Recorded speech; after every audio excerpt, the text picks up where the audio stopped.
We will now have a few short words from the man who makes all this possible, our chairman, Mr. Ron Manners.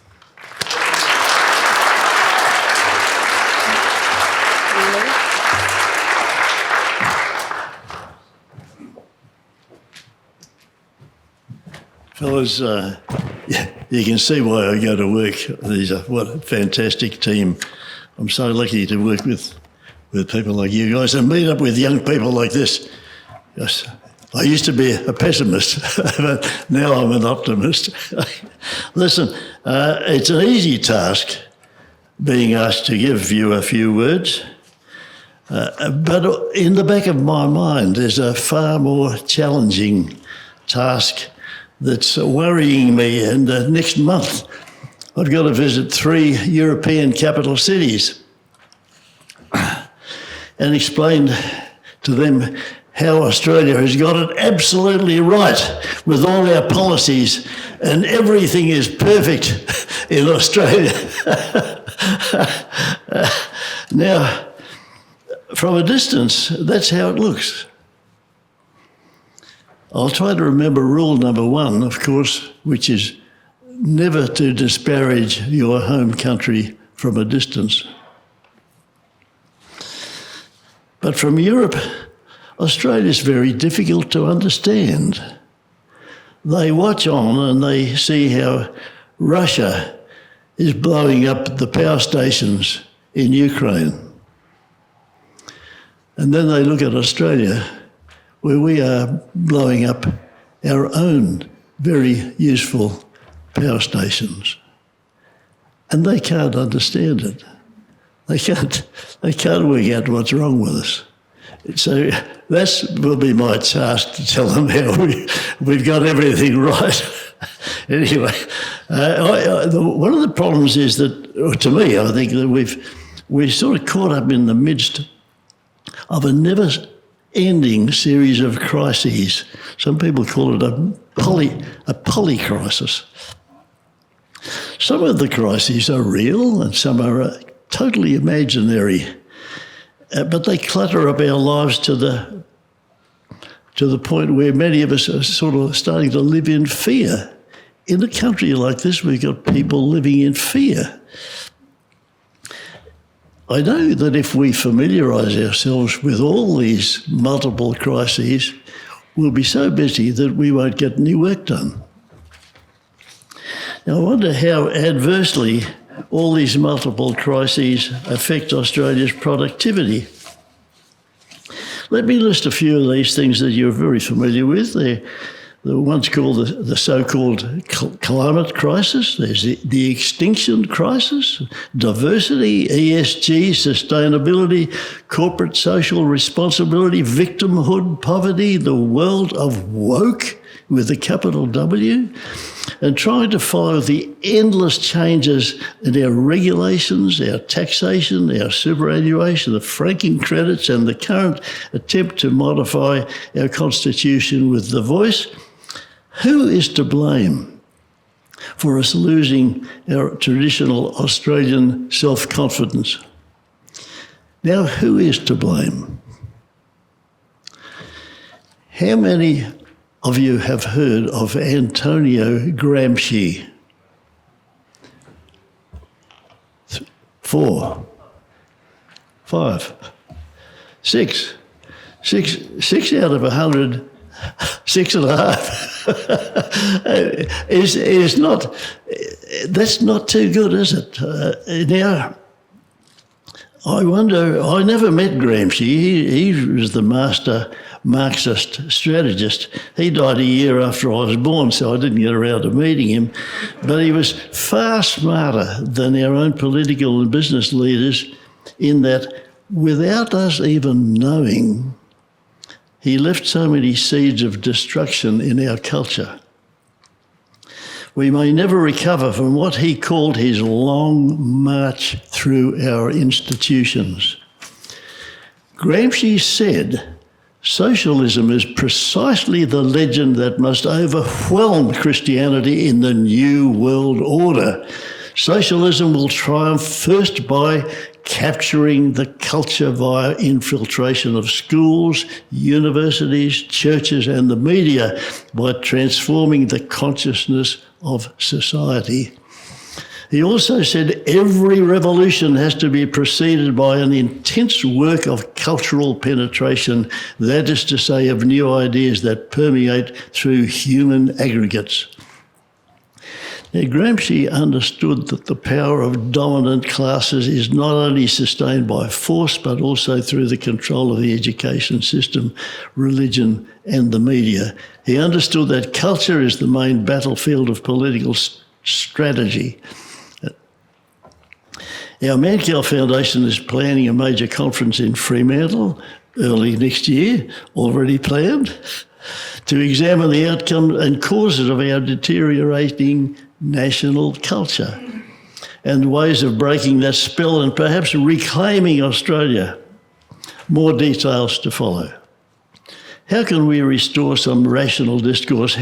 What can we do in our own lives, in our own families and communities to restore the rational discourse of Western civilization that has contributed so much to Australia? You may identify many people in public life who are marching to the beat of Gramsci's drum, and many of them even are unaware of his master plan. Fortunately, there are a few leaders emerging who can effectively restore our confidence, and we were fortunate to hear from one such leader tonight in Senator Jacinta Price. She understands what it is to lead by example. Jacinta reminded us of what a great country we have, and I was reminded of that also when noted international economist Dr. Per Bylund announced this week his comprehensive analytical tool called the International Work Migration Index. Sounds terrifying, but the study focuses on the bureaucratic procedure and the time it takes to lawfully move from one country to another country to start a new life. It's a guide to those seeking to take that crucial step in their lives, and it's a warning to some countries that suffer from having erected too high a barrier that causes them to miss out on the hard work, creativity and prosperity that carefully selected new arrivals could bring. Byland reminds us that people flee from war, they flee from poverty and they flee from oppression. But they not only flee from something, they also migrate to something. And that something is what Australians should be focusing on and feeling proud about. Now, we got, how are we going for time? Okay, this is the long version. So we put out the long version in the monthly newsletter that goes out. But I'd just come back to the prime purpose of our being, and that's the student program, opening the minds of the next generation. You've seen the examples tonight. I don't have to say anything about that because you've seen the examples tonight. They go to other countries. They learn by travel that other countries, to our surprise, do some things better than we do. We don't read about that too much here, but they do. One of the things was the COVID pandemic response, that we didn't start very well. I was lucky enough to go to a conference overseas called Rising from the Crisis, where we compared how different countries were responding to the pandemic. It was right in the middle of the pandemic. I had a hell of a trouble getting out of Australia and more trouble getting back into Australia. I was the only one of the 370 delegates that had trouble attending the conference and getting back into their own home countries. The only one. Anyway, after considerable pressure, I see there has been an official inquiry announced from the state government. They've announced the purpose of the inquiry into the aspects of the pandemic response is that we, the citizens, now need to know why we were forced to surrender liberties and what we received in return. That's so we can stop making the same mistakes next time. 3 commissioners have been appointed anyway. I'll be putting in a submission. I've written it already. It's got to be in by Wednesday next week. It's it's pretty polite, but if I could sum, my experience was excruciating. Why I had to do my quarantine in Adelaide, can anyone tell me why? I don't. It didn't make any sense. Madness. We trucked in on a coach from the airport, a coach full of strangers. Fortunately, one of us was smart enough to get our contacts together and make a WhatsApp group so that we could communicate with each other how extremely bad we were treated in 2 weeks of that gulag. And anyway, my submission is pretty long. It's pretty detailed. It's very polite, but it could be summarised in the form of a question. I'll put it like this. Is it the legitimate role of a state government to treat their citizens like dog turds? I'll present the report by next Wednesday. Another concern of mine is that investigative journalism appears to have gone into retreat since the 1980 days when we had WA Incorporated. It was covered by the media vigorously pointing out how the state government had got completely out of control. Late last year, when it was announced that we were having a WA Incorporated Mark II come on the scene, not a mention in the media. I've had to mention it myself, so look at the manwest.com website to see my comments on that. It'll bounce back. It will end just as badly as WA Incorporated Mark I. We got a couple of interesting, unexpected side benefits from our Mannkal scholarship. That was what we were started, but out of that has come the wonderful Mannkal alumni, where they communicate with each other. There's about 2,000 of them, and they're in touch with us. They communicate. They help each other around the world. When somebody goes somewhere, inevitably there's a Mannkal scholar somewhere. They can take them by the hand and lead them on. So that's one of the surprising things. The other one was the emergence of our Mannkal ambassadors. Happened just by accident. A few people, and there's many of them here tonight, they sort of said, Ron, we like what you're doing. What can we do to help? We said, well, it's going to cost you $1,000 a year or equivalent help in kind, and you're going to be our ambassadors. They've emerged into this wonderful mentoring group to the young scholars, and it's just fascinating to see how mentoring has taken off and how beneficial it is. I guess many of us here have had mentors that have helped us. I've been lucky. I've had three. I met the first mentor I met when I was 17. He was 10 years older. I met him in Bullfinch near Southern Cross under a tree somewhere. He went on to become Sir Avi Parbo, and probably the most influential business person in Australia in the second half of last century.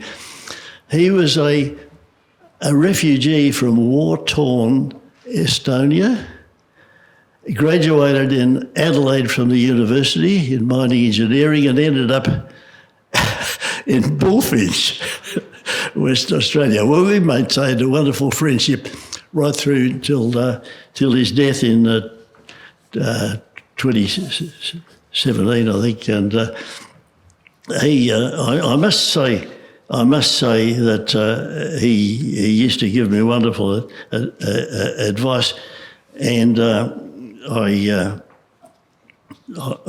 can remember asking him once, Harvey, what was your first impression? And I'll mention this quickly because it does apply to all the students.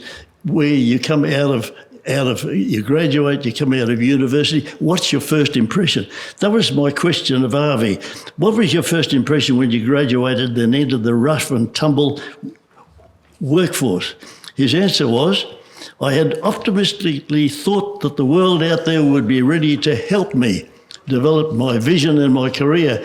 I quickly found that some people would assist me while others would hinder such dreams. That was my first confrontation with reality. But today, He said, he was talking to me about 2000, so about 23 years ago. Today, it's far worse. And he continued, he said, today when you do something, you know that from the first day, probably half of the country is working against you in some way or another. You will have departments in favour of what you're doing and probably an even number of departments very much against it. They will want to hem you in and stop you from what you're doing, or at the very least make sure that you can only do it in a very restricted manner. Harvey said, what Australia desperately needs is less compliance and more performance. It's 20 years ago. It's probably far worse today. Anyway, one of our ambassadors, Dr. Ross Farden, described today's business world in these words about 2 weeks ago. He said, from the surface, it looks like a normal world, but underneath are all the white ants and termites going their hardest, and they are ever powerful. So let me stress the importance of a mentoring role, because you never know. That little bit of advice in the early stages might stop you from banging your heads against a brick wall as you travel through life. So now conclude with the formalities tonight. Let me draw your attention to our wonderful team, our CEO, Nicola Wright, our scholarships manager, Kate Wagstaff, our company secretary, Judy Carroll, Nathan Cuthbertson, Matthew Locke, Stuart Banks, Jeannie Moreland, Chief Ambassador Russell Reek, and all the ambassadors, our guest lecturers, plus all our board members. Please, could you all come up on the stage with all the scholars, present and past, because we want to have a fabulous group photo of all of you up on the stage. The rest of you, please get on with the drinking, and we're going to join you. And most of all, thank you all for coming and joining us tonight. Thank you.